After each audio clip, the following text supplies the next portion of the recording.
Hello everyone, मैं ममतेज गुप्ता। आज देखेंगे 9th class geography NCERT chapter 4। Chapter का नाम है जलवायु और इस चैप्टर का हमने थ्योरी वाला पोर्शन पहले कंप्लीट कर लिया है। अगर आपने नहीं देखा है तो इसी वीडियो के डिस्क्रिप्शन में मैंने लिंक डाली हुई है एमसीक्यू वाली प्लेलिस्ट की भी और थ्योरी वाली प्लेलिस्ट की भी, तो आपको जो देखना है आप देख सकते हैं। और ये साइड में जो प्लेलिस्ट लगी हुई है 6th, 7th और 8th क्लास की हिस्ट्री, ज्योग्राफी और पॉलिटिकल साइंस एनसीईआरटी की, अगर आपको ये सब भी देखनी है तो आप मेरा चैनल ओपन करके प्लेलिस्ट वाले आइकन पर जाकर और आपको जो भी देखना है, जिस क्लास का भी देखना है, उस क्लास की प्लेलिस्ट पर क्लिक कर आप देख सकते हैं। ठीक है, एमसीक्यू और थ्योरी आपको दोनों मिल जाएंगी। आइए शुरू करते हैं। जलवायु वाला ये चैप्टर है, तो हमने विस्तार से इसको थ्योरी में देखा था। आज हम इसके क्वेश्चन आंसर देख रहे हैं। क्वेश्चन नंबर 1, किसी क्षेत्र के प्राकृतिक पर्यावरण को समझने के लिए किन मूल तत्वों की आवश्यकता होती है? देखो थोड़ी सी टाइपिंग मिस्टेक है, ये आवश्यकता होगी। ठीक है, ए है स्थला आकृति, बी है अपवाह। स्थल आकृति का मतलब है कि उस देश में पहाड़ है, पर्वत है, पठार है, इस तरह की आकृति। ठीक है ना, स्थला आकृति या मैदान है ना। अब जैसे नेपाल है तो वो पूरी तरह से क्या है, उसमें पहाड़ी है ना, मैदान वाले इलाके ना के बराबर है। ठीक है, भूटान में भी ऐसा ही है, लेकिन हमारा जो भारत है उसमें हर तरह की स्थल आकृति है। नेक्स्ट है बी, अपवाह। अपवाह क्या होता है? नदी तंत्र को बोलते हैं हम अपवाह। सी है जलवायु, यानी कि वहाँ का जो वायुमंडल है वो किस तरह का है, गर्म है, सर्द है या नॉर्मल है। ठीक है, तो ये सारी चीजें जो हैं वो बताती हैं कि किसी भी देश का पर्यावरण या प्रकृति कैसी है। तो किसी भी देश का प्राकृतिक पर्यावरण को समझने के लिए इन सबको हमें जानना पड़ेगा। नेक्स्ट देखते हैं क्वेश्चन नंबर 2, निम्नलिखित में से कौन से तत्व, ठीक है ये भी थोड़ी सी टाइपिंग मिस्टेक है, निम्नलिखित में से कौन से तत्व मौसमी तथा जलवायु के तत्व हैं? मौसम तथा जलवायु के तत्व हैं। अब देखो,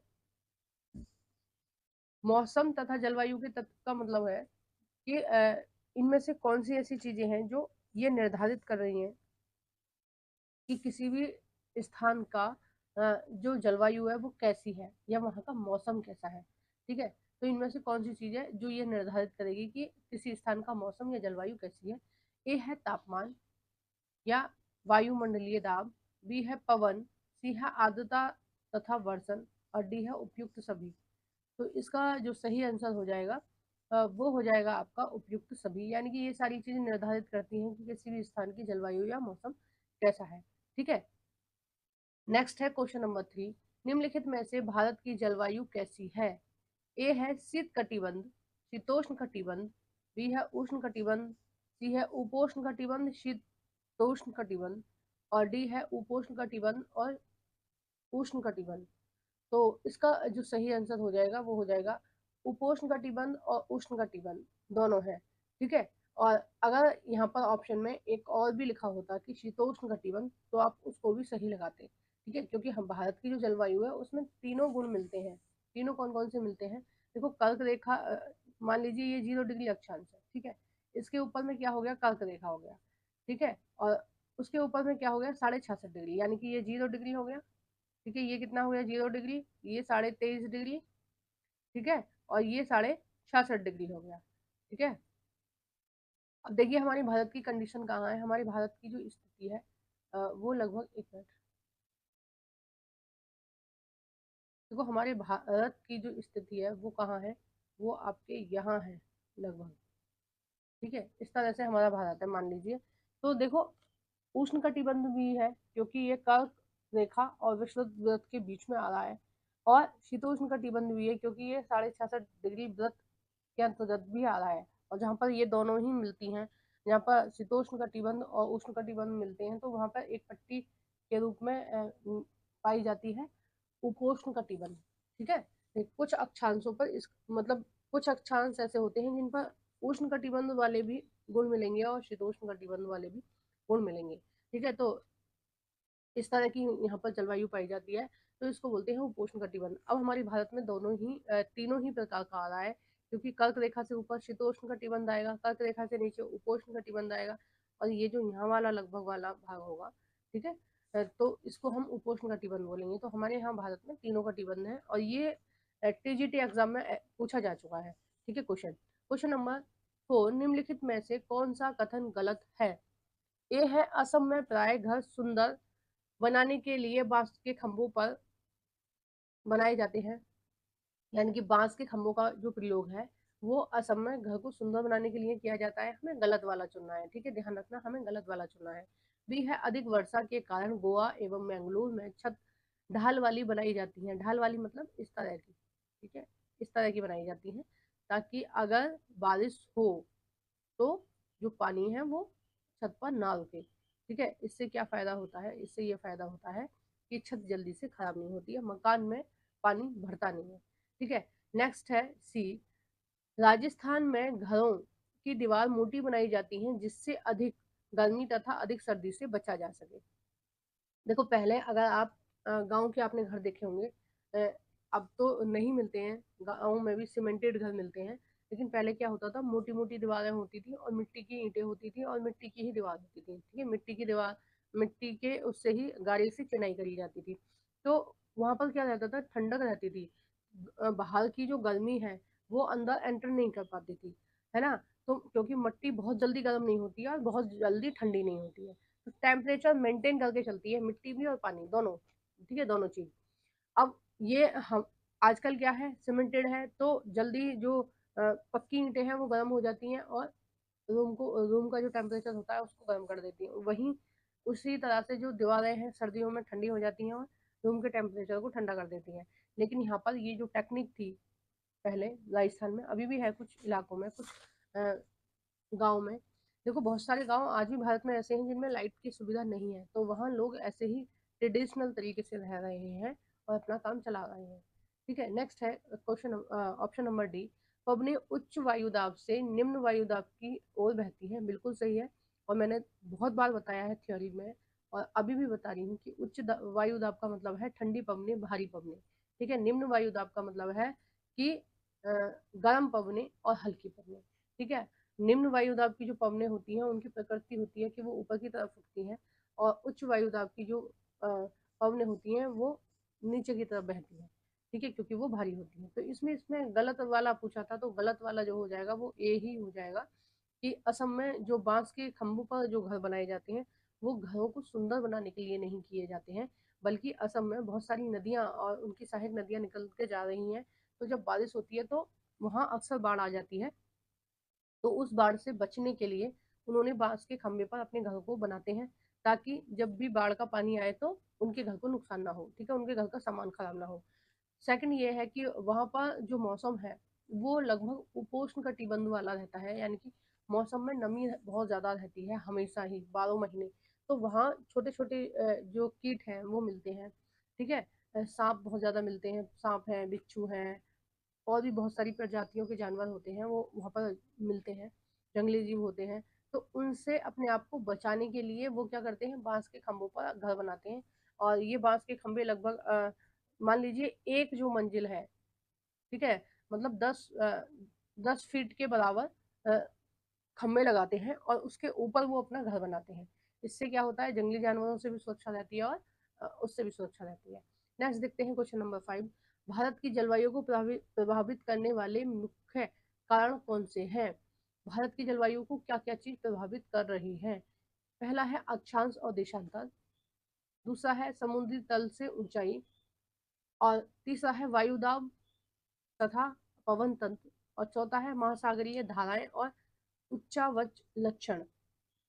देखिए, जो 5 वाला है वो बिल्कुल सही हो जाएगा। अगर आपसे ये वाली चीज भी पूछी जाए, ये ये सारे ही सही हो जाएंगे। सॉरी, ये वाला नहीं होगा, फर्स्ट वाला सही नहीं होगा। क्यों नहीं होगा? उसका मेन कारण ये है कि मैंने आपको बताया है कि जो देशांतर है वो किसी भी देश की जलवायु को नहीं निर्धारित करता है, केवल अक्षांश निर्धारित करता है, क्योंकि अक्षांश से हम डिसाइड करते हैं कि सूर्य की किरणें किस अक्षांश पर कितनी पड़ रही हैं। ठीक है, जबकि देशांतर का हम प्रयोग किसके लिए करते हैं? देशांतर का प्रयोग हम करते हैं टाइम के लिए। ठीक है, किसी देश का टाइम जोन पता करने के लिए, ठीक है, वो उस देश में कितना टाइम हो रहा होगा उसके लिए हम देशांतर का प्रयोग करते हैं। तो देशांतर को छोड़कर बाकी सभी जो है वो ऑप्शन सही है, और इनसे हम ये पता लगा सकते हैं कि किसी देश की जो जलवायु है वो कैसी है, या फिर ये सारी तत्व जो है वो जलवायु को प्रभावित करते हैं। नेक्स्ट देखते हैं क्वेश्चन नंबर 6, देखिए जो आपकी न्यू एनसीईआरटी है ना, उसमें से जेट जेट हवाओं वाला या जेट धाराओं वाला जो टॉपिक है वो काट दिया गया है, लेकिन मैंने एक क्वेश्चन इसलिए डाला है कि कई बार एग्जाम में पूछ लिया जाता है, तो एक छोटी सी इन्फॉर्मेशन आपको पता होनी चाहिए। तो इसमें सारे पॉइंट वो मैंने रखे हैं जो एग्जाम में पूछे जाते हैं। तो आपको एनसीईआरटी में ये वाला, न्यू वाली एनसीईआरटी में ये वाला टॉपिक नहीं मिलेगा, ओल्ड एनसीईआरटी में है, एग्जाम में पूछ लिया जाता है, इसलिए मैंने डाल दिया है। जेट धाराओं के संबंध में कौन सा कथन सही है? पहला है, इन्हें उपोष्ण कटिबंध पश्चिमी जेट धाराएं भी कहते हैं, बिल्कुल सही है। और इनका जो अक्षांश होता है जेट धाराओं का, ये कौन से अक्षांश में प्रवाहित होती है? दूसरा है, 27 डिग्री से 30 डिग्री उत्तरी अक्षांश के मध्य प्रभावित होती है। तीसरा है, ये पवने क्षोभमंडल में प्रवाहित होती है। और चौथा है, इनकी गति गर्मियों में 110 किलोमीटर प्रति घंटा तथा सर्दियों में 184 किलोमीटर प्रति घंटा होती है, यानी कि सर्दियों में ये ज्यादा तेज चलती है मुकाबले गर्मियों के, ठीक है, गर्मियों में ये कम तेज चलती है। तो इसका जो सही आंसर हो जाएगा वो हो जाएगा कि ये सारे ही जो ऑप्शन है वो सही है, ठीक है। मेन मकसद यही था इस वाले क्वेश्चन को डालने का मेरा, ताकि आपको ओल्ड एनसीईआरटी का भी थोड़ा सा पता रहे कि ये सारी चीजें उसमें थी, ठीक है। कई बार अगर पूछ लिया जाए तो आप विचलित ना हो एग्जाम में।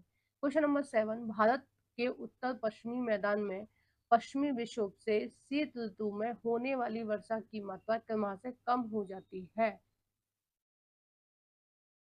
अब देखो किस क्रम में कम होती है, ठीक है। पश्चिमी विक्षोभ की जो बारिश है वो किस क्रम में कम होती है वो हम देखते हैं। पहला है, पूर्व से पश्चिम की ओर। अब देखो पश्चिम विक्षोभ कहाँ से आते हैं? वो आते हैं भूमध्य रेखा से, ठीक है। कहाँ आते हैं? सॉरी, भूमध्य सागर से आते हैं, ठीक है। भूमध्य सागर से आते हैं और हमारे देश में एंट्री करते हैं। तो भूमध्य सागर से आ रहे हैं तो उनकी दिशा क्या होगी? पश्चिम से पूर्व होगी, ठीक है। तो इसका जो ऑप्शन सही होगा वो बी वाला सही हो जाएगा, क्योंकि भूमध्य जो सागर है वो हमारे पश्चिम में स्थित है, ठीक है। ये सारी चीजें हमने जब थ्योरी कर रहे थे तो बहुत डिटेल में देखी थी, अगर आपने नहीं देखी है ना वीडियो तो प्लीज आप देख लेना। नेक्स्ट है क्वेश्चन नंबर 8, पृथ्वी के घूर्णन के फलस्वरूप उत्पन्न होने वाली आभासी बल के कारण पवनें उत्तरी गोलार्ध में दाईं ओर तथा दक्षिणी गोलार्ध में बाईं ओर विक्षेपित होती हैं। उपयुक्त कथन किससे संबंधित है? ए है पश्चिमी विक्षोभ से संबंधित है, बी है कोरिलेसिस बल से संबंधित है, सी है दाब प्रवणता बल से संबंधित है, और डी है वायु दाब से संबंधित है। तो इसका जो सही आंसर हो जाएगा वो हो जाएगा बी, कोरिलेसिस बल से संबंधित है। इसमें क्या होता है कि मान लीजिए 0 डिग्री अक्षांश है, ठीक है। तो उत्तरी गोलार्ध में जो पवनों की दिशा होती है वो इस तरह से होती है, और दक्षिणी गोलार्ध में जो पवनों की दिशा होती है वो इस तरह से होती है। और इसका मेन रीजन ये होता है कि जो पृथ्वी थोड़ी झुकी हुई है और लगातार घूम रही है, उसकी वजह से ये कोरिलेसिस बल जो है वो काम करता है, ठीक है। नेक्स्ट देखते हैं। और देखो इस कोरिलेसिस बल की वजह से ही ये जो हवा पवने हैं ये वायु दाब बनाती हैं, ठीक है। और इसकी वजह से ही क्या होती है, बारिश वगैरह होने में इसका बहुत बड़ा महत्व होता है कोरिलेसिस बल का, ठीक है। नेक्स्ट देखते हैं क्वेश्चन नंबर 9, भारत में शीत ऋतु का समय कौन सा है?